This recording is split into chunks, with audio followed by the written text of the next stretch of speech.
Em nome de Jesus, nosso Deus e Senhor gracioso. Amém. Podem sentar-se.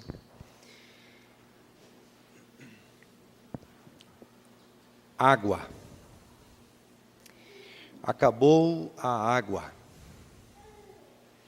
Precisa comprar água. Sem energia em casa, a gente até se vira. Mas sem água não dá. Hoje, dia 22 de março, é o Dia Mundial da Água. A água potável está se esgotando no planeta.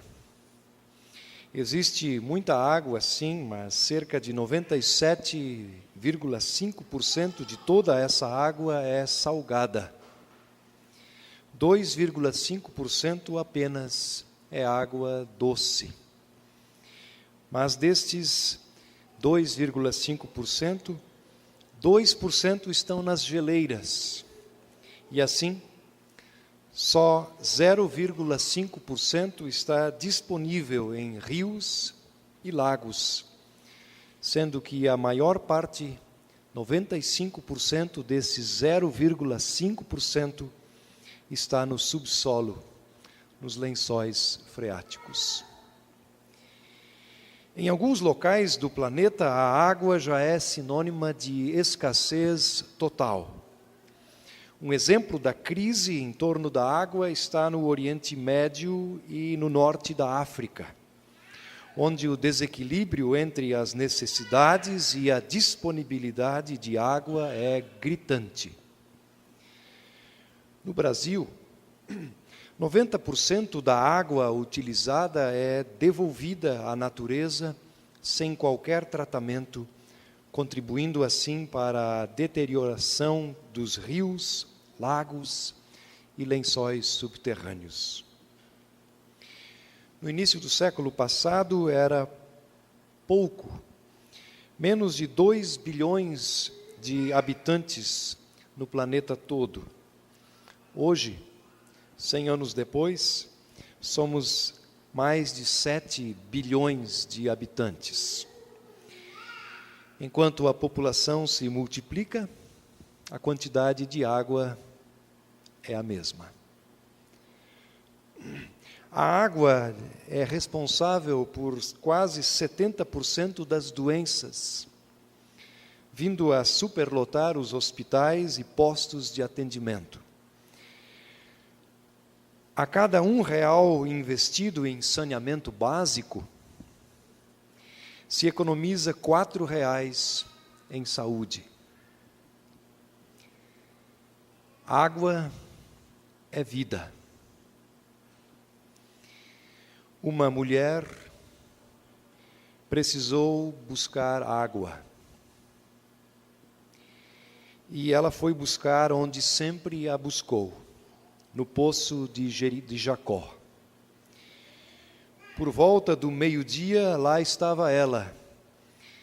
Encontrava-se sentada junto ao poço, debaixo do sol escaldante da Judéia.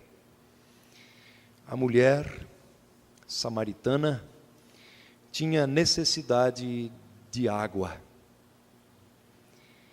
Água era sua necessidade. E você? Você tem necessidade de quê? Água era a necessidade dela. Mas mais do que água, aquela samaritana tinha necessidade de uma outra coisa. Latejava dentro dela uma profunda necessidade da graça de Deus. Mais do que de água, ela precisava de graça. Quem não tem necessidade de água? Da mesma forma, quem, afinal, não tem necessidade da graça de Deus? Pois todos pecaram e carecem da graça de Deus. Alguns anos atrás, numa igreja na Inglaterra, o pastor notou que um ex-assaltante estava ajoelhado, conforme o costume daquela igreja, para receber a ceia do Senhor. E ao seu lado estava também ajoelhado um juiz da Corte Suprema daquele país. O juiz, coincidentemente, era o mesmo que alguns anos antes havia condenado aquele assaltante a 7 anos de prisão. Juiz e assaltante, juiz e condenado, ajoelhados lado a lado diante da mesa de Jesus. Após o culto, na despedida às portas da igreja, o juiz perguntou ao pastor: "Você viu quem estava ajoelhado ao meu lado durante a ceia?" "Sim, eu vi." "Que milagre da graça de Deus, não é mesmo, pastor?" Ao que o pastor concordou: "Sim, que milagre maravilhoso da graça de Deus." O juiz perguntou: "Pastor, mas a quem o senhor se refere?" E o pastor disse: "Ora bolas, eu me refiro ao assaltante que você condenou." E o juiz disse: "Não, pastor, eu me referia a mim, não ao assaltante." O assaltante sabia o quanto ele precisava de Cristo para salvá-lo de seus pecados. Mas olhe para mim. Eu fui ensinado nas melhores escolas desde a infância e junto de minha família também aprendi a ser uma pessoa boa, a cumprir a minha palavra, fazer minhas orações e ir à igreja. Eu passei pela faculdade, recebi meu diploma, fui advogado e me tornei juiz. Por isso, pastor, nada, absolutamente nada, a não ser a maravilhosa graça de Deus, podia ter me levado a admitir que eu era um pecador, igual àquele assaltante. O Senhor há de convir comigo que levou muito mais graça para me perdoar por meu orgulho, por minha confiança em mim mesmo, para me levar a reconhecer que eu não sou em nada melhor aos olhos de Deus do que aquele assaltante que eu mesmo mandei à prisão. Queridos irmãos e irmãs, neste dia da água, com tanta chuva, temos o privilégio da graça de Deus de exclamar diante desses textos bíblicos lidos e ouvidos: é mesmo maravilhosa a graça de Deus. E somente pela graça de Deus podemos reconhecer que precisamos da graça de Deus. Sem reconhecer que estamos absolutamente vazios, Deus jamais poderá nos encher com sua graça sem par. Aquela pobre mulher samaritana precisava ser socorrida pela graça de Deus. Que coisa mais desesperadora é uma pessoa sem a graça de Deus. Para vermos bem o que é uma pessoa sem a graça de Deus, basta olharmos para o mundo e vermos o desespero que roda no mundo, que paira sobre o mundo, que não tem graça, que não tem a graça de Deus. Aquela pobre mulher samaritana precisava ser socorrida pela graça. Você também precisa ser socorrido pela mesma graça de Deus. O juiz precisou da graça, assim como o assaltante precisou. E o que aquela mulher samaritana tinha? Ela só tinha os seus pecados, o seu balde e a sua corda, nada mais. Só seus pecados, seu cansaço, sua consciência atribulada, sua vida marcada pelo pecado. E Jesus, o que é que Jesus tinha? Jesus tinha a graça de Deus. A graça de Deus sentada ali mesmo junto ao poço de Jacó. Jesus também socorreu você. Por sua graça, Ele o socorreu no batismo, o socorre na palavra e o acode na ceia. E é assim conosco hoje. Nós temos os pecados e Deus tem a graça. Jesus, sentado junto ao poço da graça de Deus, cuida de nós com a graça. Nós nos cansamos com nosso orgulho, com nossa vaidade, com nossa teimosia, e Jesus nos espera assentado junto ao poço com graça. Nós nos incomodamos com nossos sentimentos ruins de vingança e de acerto de contas, e Jesus se encontra assentado junto ao poço da graça de Deus. A água é vida. Graça é vida. Graça é vida abundante e de graça para todos. Para o juiz, para o assaltante, para a mulher samaritana, para você.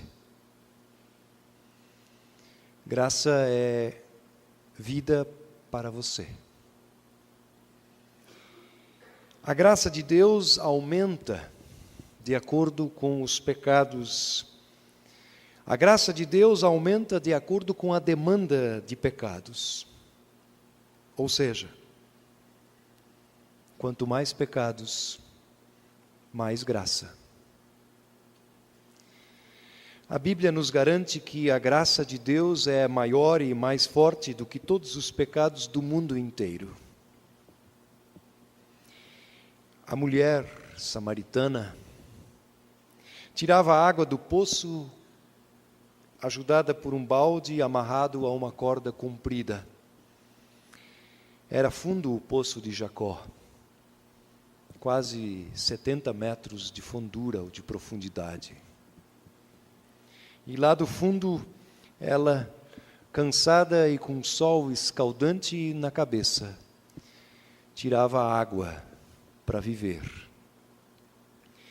E do nada, da maneira mais surpreendente possível, ela recebeu uma outra água, mais preciosa, mais abundante, de graça e possível sem esforço e sem merecimento. Deus derrama a sua graça não com baldes nem com cordas, mas Deus derrama a sua graça do céu por meio de Jesus, que se tornou um ser humano igual a mim e igual a você, igual à mulher, ao assaltante e ao juiz. A graça veio e chegou àquela mulher samaritana do mesmo jeito que sempre vem, do único jeito que sempre vem, livre de pagamento, sem cordas, sem amarras, como pura e absoluta oferta de amor. A graça precisa ser dada, sem exigir nada de ninguém. Senão, não é graça, é barganha, é troca, é merecimento, é negócio, é mundo, e deixa de ser graça. Graça é favor gratuito de Deus. A graça chega de graça. Na semana passada, lemos na carta de Romanos que Deus é um Deus tão estranho, tão diferente, ao ponto de tratar o culpado como inocente. E o culpado sou eu, o culpado é você, o culpado somos todos, e todos, pela graça de Deus, por meio de Cristo e da fé que depositamos nele, somos tratados por Deus como inocentes. E tratar aqui significa aceitar, amar, presentear, conviver, proteger, dar segurança e salvar acima de tudo. Hoje lemos na mesma carta aos Romanos, que Jesus nos tornou de inimigos, de adversários em amigos de Deus. Queridos irmãos e irmãs, a graça de Deus nos alcançou e nos tornou amigos de Deus. Disse Jesus à mulher samaritana: quem beber desta água de novo terá sede, mas a pessoa que beber da água que eu lhe der, nunca mais terá sede. Você já sentiu sede alguma vez? Quando digo sede, quero dizer assim, 2 ou 3 dias sem ter água para beber.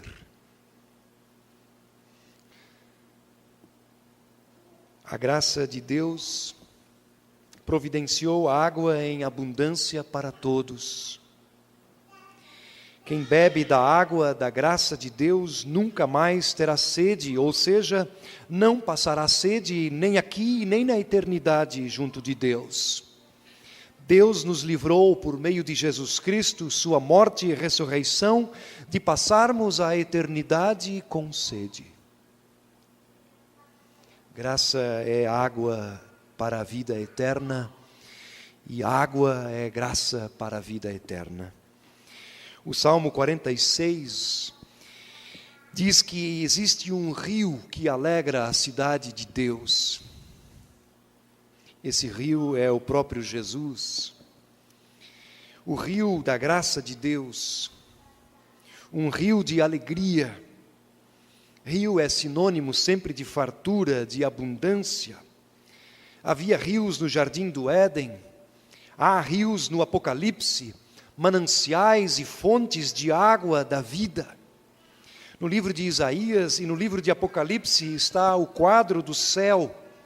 Lá nos é dito que Jesus, como o bom pastor, nos conduzirá às fontes da água da vida.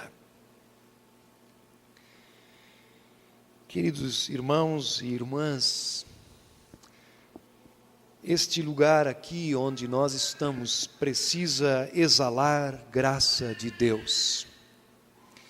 Aqui precisamos que seja sentido o perfume da graça de Deus. Eu já vi muitas igrejas rivalizarem, competindo umas com as outras para verem quais são as mais fortes nisso ou naquilo. Quem tem mais dinheiro, quem tem uma igreja mais pomposa, quem tem uma igreja mais luxuosa, quem tem um patrimônio mais valioso, quem tem mais dinheiro na conta bancária, quem arrecada mais ofertas por mês. Mas eu nunca vi uma igreja rivalizar com a outra para ser uma igreja que oferte mais e mais graça de Deus. Deus colocou sua igreja no mundo para exportar, para dar, para entregar graça. Mera e puramente graça de Deus. Ai das igrejas que deixam de dizer que Deus salva unicamente pela graça. Ai das igrejas que condicionam a salvação a outras coisas que não apenas a graça de Deus. Graça imerecida, abundante e presente. Eu gostaria de ver a nossa igreja rivalizar, brigar, no bom sentido de brigar, rivalizar com outras e dizer: nós queremos ser mais fortes no anúncio da graça de Deus. Qual é o único componente que o cristianismo tem e ninguém mais tem? Obediência? Não. Todas as religiões do mundo prezam pela obediência. Regras? Não. Todas as religiões do mundo têm regras para seguir. Passos, escalas, evolução? Não. Todas as religiões do mundo têm passos e evoluções para seguir, para melhorar. Qual é o único componente que apenas o cristianismo tem? E quando digo cristianismo, é o cristianismo genuíno de Jesus Cristo sentado junto ao poço de Jacó.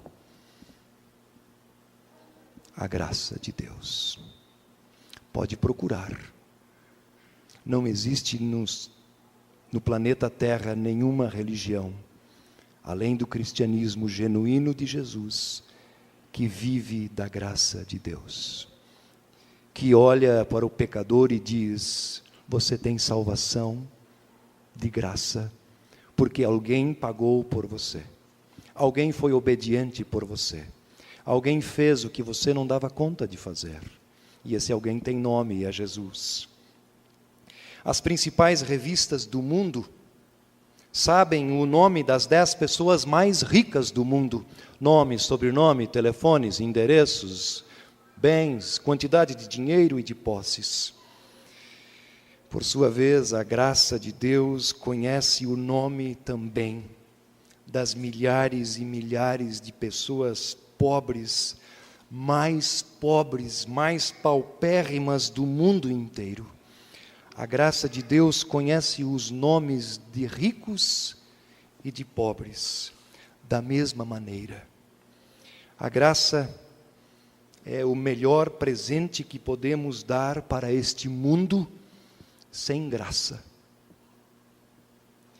No poço de Jacó, ouvimos soar alto o som da graça. Quando eu leio esse texto, eu escuto uma música alta. Música da graça, é o som da graça, interrompendo um monótono e obscuro rosnado de lei, de legalismo, de moralismo, de não graça na vida de uma filha de Deus.